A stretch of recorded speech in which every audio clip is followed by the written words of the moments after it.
थेट जाऊया, जयंत पाटील सध्या बोलतायत. आज दुसऱ्यांदा मंत्र्यांना फटकारलेला आहे. काल सुद्धा मंत्री अनुपस्थित होते, विषय सुरू होता असं होतं. आज मंत्र्यांनी पणन विभाग आणि नगरविकास विभाग एकमेकांवरती जबाबदारी ढकलत असल्याचं अक्षरशः जीवानिशी मारेल वगैरे असं बोलले. मी प्रवासात असल्यामुळे मला याची काही कल्पना नाही. सगळी माहिती घेऊनच याच्यावर बोलणं योग्य होईल. मी पहिले माहिती घेतो काय घडलंय. कोणीही कोणालाही अशा प्रकारची धमकी देणं योग्य नाही. पण या घटनेची मला बिलकुल माहिती नाही. आपल्याला माहिती आहे मी नागपूरहून आलो आहे आता. प्रवासात असल्यामुळे मला याची काही कल्पना नाही. कल्पना घेऊन मग बोल.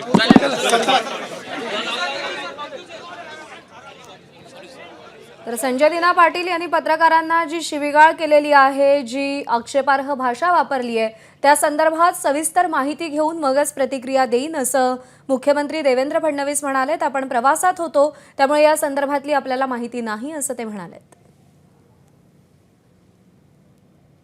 मुख्यमंत्र्यांचा वचक नाही, मुख्यमंत्र्यांना कुणी घाबरत नाही आणि हे एकजिन्सी सरकार नसून हे 3 पक्षाचं सरकार आहे.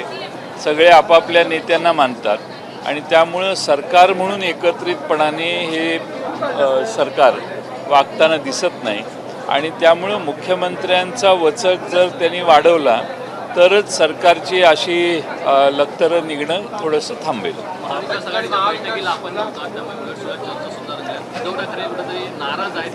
एक संघपणा जो महाविकास आघाडी आमच्या बैठकीमध्ये रविवारच्या असं ठरलेलं की 23 तारखेला संध्याकाळी ही बैठक घ्यायची. 24 तारखेला 2 महत्त्वाची लग्न माझ्या मतदारसंघात होती, त्यामुळे मी उपस्थित राहणार नव्हतोच.